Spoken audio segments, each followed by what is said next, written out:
कल का जो हमने लेक्चर पढ़ा था उसमें हमने क्या देखा था कि फ्रीक्वेंसी डिस्ट्रीब्यूशन क्या होती है। उसमें हमने सबसे पहले देखा था कि अगर आपको डाटा इसी तरह रॉ डाटा गिवन हो तो आप उससे किस तरह से अपना मतलब डाटा को अरेंज कर सकते हो और फ्रीक्वेंसी डिस्ट्रीब्यूशन में कन्वर्ट कर सकते हो। तो आज हमने जो चीज़ देखनी है उसी में थोड़ा सा और एडिशन करके कि रिलेटिव फ्रीक्वेंसी क्या होती है, परसेंटेज जो फ्रीक्वेंसी डिस्ट्रीब्यूशन होती है वो क्या होती है, और कम्युलेटिव फ्रीक्वेंसी आप किस तरह से फाइंड आउट करते हैं। तो चलिए बढ़ते हैं हम रिलेटिव फ्रीक्वेंसी की तरफ। सबसे पहले रिलेटिव फ्रीक्वेंसी में हमारे पास क्या होता है कि हर फ्रीक्वेंसी जो अपनी क्लास के अकॉर्डिंग गिवन होती है ना, एक क्लास है उसके साथ आपको फ्रीक्वेंसी गिवन है, ठीक है। तो आप क्या करते हो, फ्रीक्वेंसी जो है उसको टोटल नंबर पे डिवाइड करते हो, यानी जो सम होता है आपकी फ्रीक्वेंसीज का समेशन एफ, उस पर आप डिवाइड करते हो, ठीक है। वो आपकी जो निकलती है वो क्या होती है, रिलेटिव फ्रीक्वेंसी। अब हम बारी बारी इन दोनों को भी पढ़ते हैं और उसके बाद इस एग्जाम्पल पे हम अप्लाई करेंगे कि हमने ये किस तरह से फाइंड आउट करनी है। तो अगली बात क्या है कि फ्रीक्वेंसी की मतलब परसेंटेज फ्रीक्वेंसी डिस्ट्रीब्यूशन कैसे बनती है। तो हमें सिंपल बात है कि फ्रीक्वेंसी डिस्ट्रीब्यूशन के अंदर अगर हमने परसेंटेज का अगर हम सिंपल देखें तो क्या फार्मूला होता है हमारे पास, obtain divided by total multiply 100। तो इसमें भी सेम काम यही होगा, ऑब्टेन इसमें क्या चीज़ आ रही है, फ्रीक्वेंसी आपकी हर क्लास के सामने की जो फ्रीक्वेंसी है वो आ रही है, और डिवाइडेड बाय टोटल क्या, यानी जो आपका समेशन एफ आया है, और मल्टीप्लाई बाय हम क्या करेंगे 100 से करेंगे, तो हमारी क्या आएगी परसेंटेज फ्रीक्वेंसी। डेफिनेशन क्या कहती है, divide the frequency by the sum of frequency then multiply with the 100, ठीक है। बात यही आ गई है। आगे बात आती है कम्युलेटिव फ्रीक्वेंसी। अच्छा, कम्युलेटिव में हमें एक बात याद रखनी पड़ती है कि जो आपकी फ्रीक्वेंसी आ रही होती है ना उसी के, लेट सपोज फर्स्ट हमारी ये 4 है ना, तो 4 एज इट इज आपकी जाएगी कम्युलेटिव फ्रीक्वेंसी में। उसके बाद बाकी जो अगली होंगी ना वो फर्दर आपके आंसर्स में ऐड होती जाएंगी। इसकी डेफिनेशन क्या कहती है, we can form it by counting the number of values, यानी आप नंबर ऑफ वैल्यूज को आगे फर्दर काउंट करते जाएंगे, falling below each upper limit, यानी हर अपर लिमिट से जो नीचे वाली वैल्यू होती है आप उसको ऐड करेंगे। इसका आंसर आएगा आप यहाँ लिखेंगे और फिर आप फर्दर उन आंसर्स को आप इसमें प्लस करते जाएंगे। और एक बात याद रखनी है, जो आपको कम्युलेटिव फ्रीक्वेंसी की लास्ट में एंड वैल्यू आती है वो आपके हमेशा समेशन एफ के इक्वल आती है। तो चलें इस एग्जांपल पे हम अप्लाई करते हैं relative frequency, percentage frequency, cumulative frequency, less than और मोर देन। और लेस देन का दूसरा नाम होता है हमारे पास कम्युलेटिव फ्रीक्वेंसी, हम कह सकते हैं कि कम्युलेटिव का दूसरा नाम होता है हमारे पास लेस देन फ्रीक्वेंसी। अच्छा, लेट सपोज हमें ऑर्ली वेजेस गिवन थी, ठीक है, और नंबर ऑफ पर्सन की ऑर्ली वेजेस इस तरह से सैलरीज गिवन थी। अब हम कहते हैं कि ऑर्ली वेजेस हमने क्लासेस नहीं, आप इन्हें ग्रुप्स कह सकते हो, क्लासेस कह सकते हो, कुछ भी कह सकते हो, हमारे पास ये डाटा मौजूद था। देखिए हमारे पास ये क्लासेस थी, ये नंबर ऑफ फ्रीक्वेंसीज थी। सबसे पहली चीज़ जो आती है वो आती है रिलेटिव फ्रीक्वेंसी क्या होती है हमारे पास। तो हमने क्या करना है इसके अंदर, हमने क्या बात की थी, डिवाइड द फ्रीक्वेंसी। इसका ये मतलब है कि ये जो फ्रीक्वेंसी आ रही है जो क्लास के अकॉर्डिंग है इसको डिवाइड करना है इसके टोटल पे, यानी समेशन ऑफ एफ पे। ये आपका समेशन एफ है, ठीक है। तो आपने इसको करना है टोटल पे डिवाइड, तो आपकी आ जाएगी रिलेटिव फ्रीक्वेंसी। आप देखिए अगर हम 4 को 100 पर डिवाइड करते हैं तो हमारी वैल्यू क्या आती है, 0.04। इसी तरह अगर 20 को आप 100 पे डिवाइड करते हो तो आपकी वैल्यू क्या आती है, 0.20। आप कैलकुलेट करके देख सकते हैं। उसके बाद अगर हम 23 को 100 पे डिवाइड करते हैं तो हमारा आंसर आता है 0.23। और अगर हम 35 को 100 पर डिवाइड करते हैं तो हमारा आंसर आता है 0.35।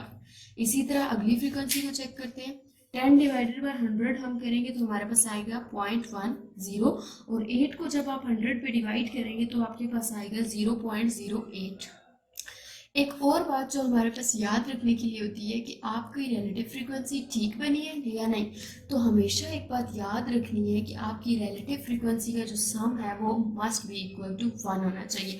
जब आप इनको प्लस करेंगे इन सारी वैल्यूज़ के तो आपके पास आंसर क्या आना चाहिए, 1। तो यहाँ से आप इसको चेकआउट कर सकते हैं, मैंने किया है इसलिए ये 1 ही आ रहा है, तो इट मीन्स कि हमारी रिलेटिव फ्रीक्वेंसी क्लियर हो गई। अब अगली जो बात आती है वो आती है परसेंटेज फ्रीक्वेंसी डिस्ट्रीब्यूशन। अच्छा, इसको आप दो तरह से कैलकुलेट कर सकते हो। देखिए आप रिलेटिव को डायरेक्ट मल्टीप्लाई बाय 100 करें तब भी आपके पास वही आएगा, क्योंकि रिलेटिव भी तो नंबर ऑफ फ्रीक्वेंसी को देख के डिवाइडेड बाय टोटल यानी सम से मिल के बनी है। तो अगर हम परसेंटेज फ्रीक्वेंसी डिस्ट्रीब्यूशन की बात करते हैं तो क्या हुआ, divide the frequency by the sum of frequency, बात तो वही होगी ना रिलेटिव फ्रीक्वेंसी वाली।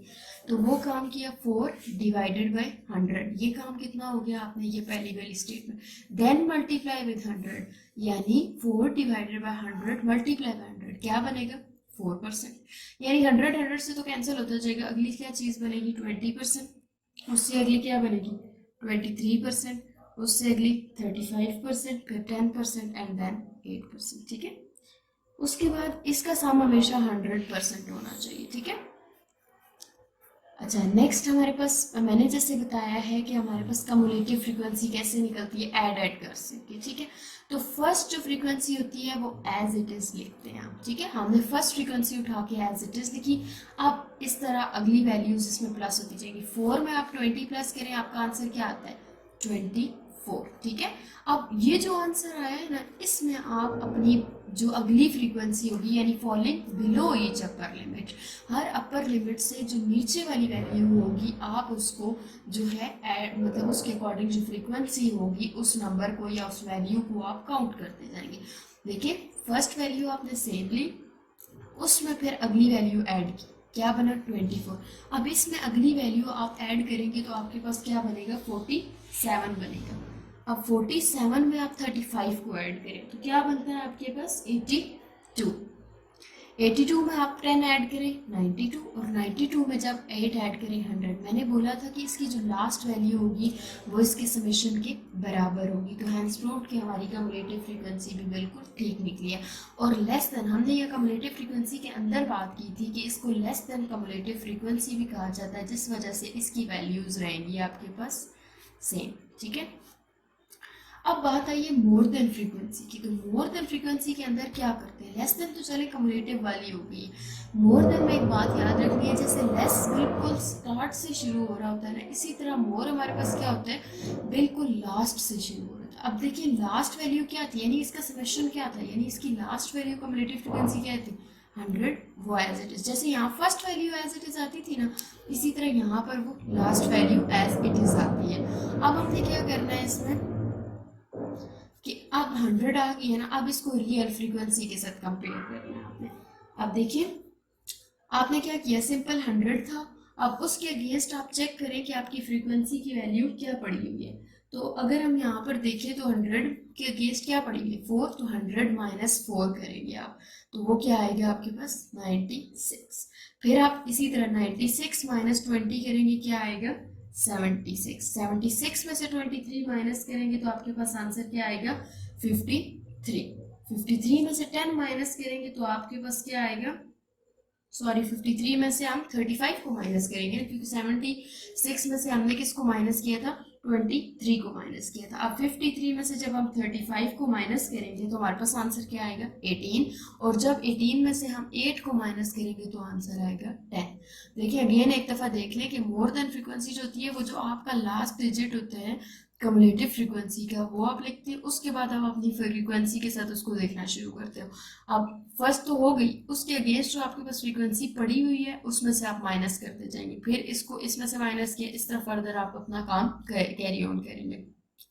तो ये था आज का लेक्चर जिसमें आपने पढ़ा रिलेटिव फ्रीक्वेंसी क्या होती है, परसेंटेज फ्रीक्वेंसी डिस्ट्रीब्यूशन क्या होती है, कम्युलेटिव फ्रीक्वेंसी डिस्ट्रीब्यूशन क्या होती है, और हमने उसमें प्रॉपर एक एग्जाम्पल को सॉल्व भी किया। Thanks for watching.